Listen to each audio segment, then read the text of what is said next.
Hi, everyone. Today I have with me Tom Finnegan. Tom is one of the contributing authors for the Mortgage Manager Mastery book, a book for sales leader in the mortgage industry, new and experience. Tom wrote a terrific chapter on communicating with your boss, what your boss wants to hear. I highly recommend it. Tom is a principal at Strathmore. He was a former president of First Merit Bank and of Huntington Bank. Tom, thanks for joining us today. And let's talk about, I loved your chapter. I thought it's such an important one. Let's talk about the one big idea that you want the readers and our listeners to get from your chapter. I've thought about this. I think the main takeaway that I'd like people to get out of this is that you have to put yourself in the place of your manager in order to communicate effectively with your manager. In other Right. words, you have to understand what motivates them and what's important to them so that Mhm. you can tailor your communication to meet those needs. And that person's needs may not be absolutely identical to your own in terms of managing your Yeah. own team, but they certainly correspond. But that's why I started a little bit with the management or communication style of your Hmm. boss, because you can tailor your communication to how they like to hear things. If they're a detail oriented warrior, you can dwell on facts. If they're more people person, you can talk a little bit about what's going on with your team from a more personal standpoint. But you got to put yourself in that boss's position in order to communicate effectively. That's the big message, I think. Well, it's an important message, and it's something I don't think a lot of people really recognize. But that leads to the next part. Next question that I want to ask you is like, what's the action step that managers could implement off of what you're talking about? I think managers need to be more planful about their communication interaction with their boss. I Right. mean, oftentimes I think my experience has been, you get a meeting on your calendar and you let it go to the last minute. You don't think about it until it's time to get Yeah. on the phone with your boss.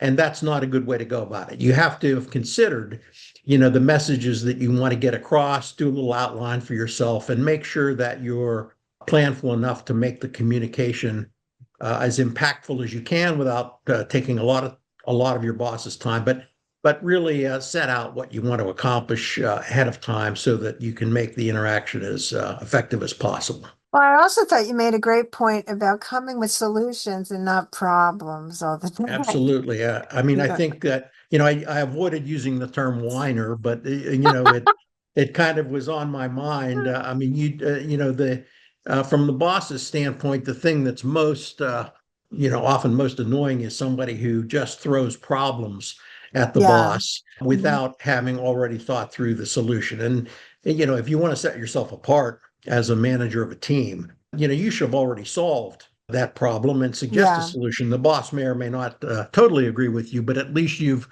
taken that step. So you reserve taking the boss's time to help you solve a problem when it's a complex problem that involves perhaps a higher Yeah. degree of complexity in terms of company policy or something like that. But in the normal routine order of things, you want to have already solved that problem, provided a solution before you talk to your manager about it.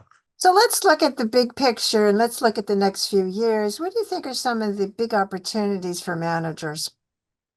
Well, I mean, I think it's going to be execution, Yeah. continued execution improvement in this very changing environment, especially with AI and with Hmm. execution and really mastering all those skills that the larger players are going to really focus on. You as a manager have to focus on those things in order to. But it's going to be a great challenge. It's going to be a lot of fun. The industry has always been fun to me because it continues to change, and I think that Sure. the next number of years are going to be that in spades. I mean, it's going to be an extremely rapid changing period of time. I think a lot of the readers of the chapter in the book may be in smaller organizations now, but they're through Hmm. consolidation may wind up in larger organizations where a more planful and effective communication strategy and managing strategy may become more important. I mean, mortgage bankers don't always like the sort of bureaucracy of management, but it may Yeah. be unavoidable for many players as their sales offices get acquired by larger organizations. And some of the skills that are in your book and in this chapter, I think, will be important in that Hmm. next number of years for mortgage managers.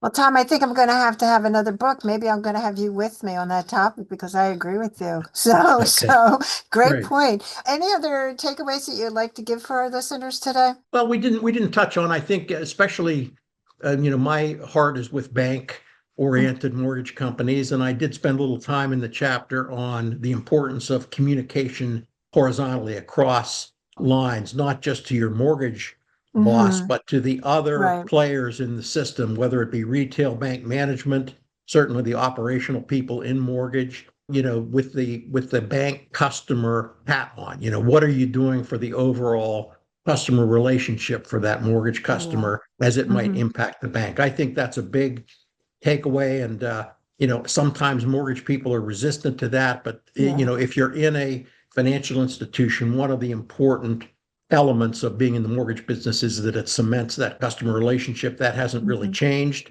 And there are going to be some advantages to being in that position now with the changes in trigger leads, making it a little more difficult for people without that relationship to get in Yeah. contact with your customers. And I think, focusing on communication across to the bank folks is very important. No, I think you're a great point. That's for sure. Well, I want to thank you, Tom, for sharing all your insights today, and for our listeners and our watchers, to get a deeper dive for Tom's insights. Certainly go to mortgagemanagermastery.com to purchase the book or amazon.com. Thanks so much, Tom. Thank you, Pat, and I appreciate the opportunity.